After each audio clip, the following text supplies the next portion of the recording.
vocal opponent of the Paris Accord, and why was he opposed to it? The answer to that question, brace yourself, Donald Trump. And he was opposed to it because he said the Paris Accord is not working, it's not going to work, it's too flawed, there are too many loopholes, there are too many problems. So what does Donald J. Trump do when he's American president? He pulls the United States out of the Paris Accord. Everybody goes ballistic about how terrible it is that the Americans have pulled out of the Paris Accord. The Paris Accord can't possibly survive without the Americans being serious and being part of it. Well, lo and behold, the country that has done the most, that has been the most successful at reducing its CO2 emissions over the last few years has been, wait for it, you guessed it, the United States of America, and they did it after they pulled out of the Paris Accord. So all of you people out there who are the biggest supporters of the Paris Climate Agreement, who are the biggest supporters of strict measures to reduce greenhouse gases, to save the planet, as we were hearing again from dozens of world leaders, or opinion leaders, I should say, over the last week or 2 weeks. When are you going to acknowledge that those of us who were saying right from the word go, particularly Donald Trump, about the Paris Accord, how it wasn't going to work, we're actually right and you were actually wrong?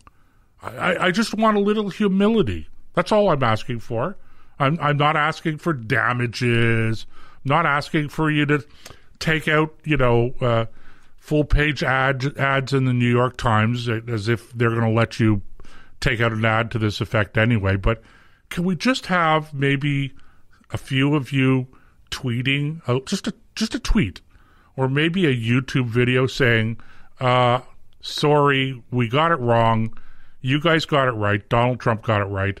And that's all. Just a little humility, I think, in this case, would go a long way. I think you're right, but don't hold your breath waiting for it.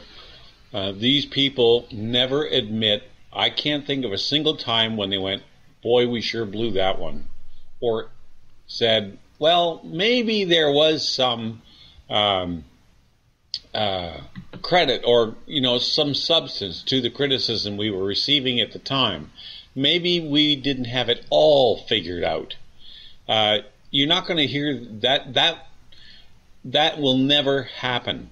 These people need to be defeated wherever they are encountered. They need. Well, you know what we should do, Joseph, or somebody should do, is to do a video of a conversation between a global warming zealot and somebody who uses common sense and logic to point out the fallacies within those arguments. So when somebody says, oh my God, the planet's dying, we got to cut CO2. And just ask them, well, how much CO2 is in the atmosphere? And let them stumble around for the answer. Well, I know the answer. A lot of people do. It's about 400 parts per million right now on a global average. Some places it might be a little higher, like over California with all those forest fires caused by faulty infrastructure. But in general, that's about what it is. So when they say, well, look at all the wildfires and look at all the tornadoes and look at all the hurricanes. Well, the wildfires are caused by faulty infrastructure, poor logging practices, and we have seen a great decline in the number of hurricanes. There haven't been nearly as many deadly tornadoes. So where are you getting your information? Well, it's funny you mentioned the tornado because to do a video like that, just using cold hard facts, you're not going to convince any of the zealots, but you might convince people who just really have never thought it through before. Well, but there are videos out there like this, Nick, and which brings me to, I think, an interesting observation. Let me just point out, by the way, just when you mentioned hurricanes and tornadoes, 3 years ago, 2 or 3 years ago now, we had a tornado in Ottawa. And the tornado actually missed our house, came down, missed us by maybe 100 meters or so. It was just on the street over. So it was quite an interesting thing to witness. We were a little shaken up by it.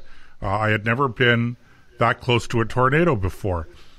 Anyway, in the immediate aftermath of this, and there were a few other tornadoes that touched down around that time, the government, the city of Ottawa, and the city across the river from Ottawa, Gatineau, passed resolutions declaring a climate change emergency, citing this tornado as the exhibit number one in support of their position. And of course, there hasn't been a tornado since, so we haven't had any kind of extreme weather like that since. So I don't know when they're going to say, okay, we got that wrong. Right there. But the other thing on this, and it's kind of psychological, I think, Nick, and that is when it comes to extremism, whether it's political extremism or it's environmental extremism or whatever it is, even religious extremism, in 100% of the cases, in every single case, extremism is not a function of ideology. It's a function of personality. Okay, it's how people are wired, and so I only say that because I think that I'm agreeing with your position. You could present the facts to some of these people, and they don't care. They're panic mongers. They're Chicken Little, the sky is falling. The boy who cried wolf, all of these fairy tales that we talk about that are really important when analyzing how some of these people approach these problems and how they behave and their attitudes, etc. So, you're quite right about this. And if it wasn't global warming, well, I could tell you this, okay? If you're not wearing a mask and you're being harassed, you go into a grocery store, or you're not wearing your mask quite properly, and you have somebody chasing after you, telling you, wear that mask, you're not wearing the mask properly, you're poisoning us, or whatever, okay? I guarantee you that person, okay, is going to be a global warming fanatic. Okay? It's because it's a personality thing. It's these guys, they're just wired that way.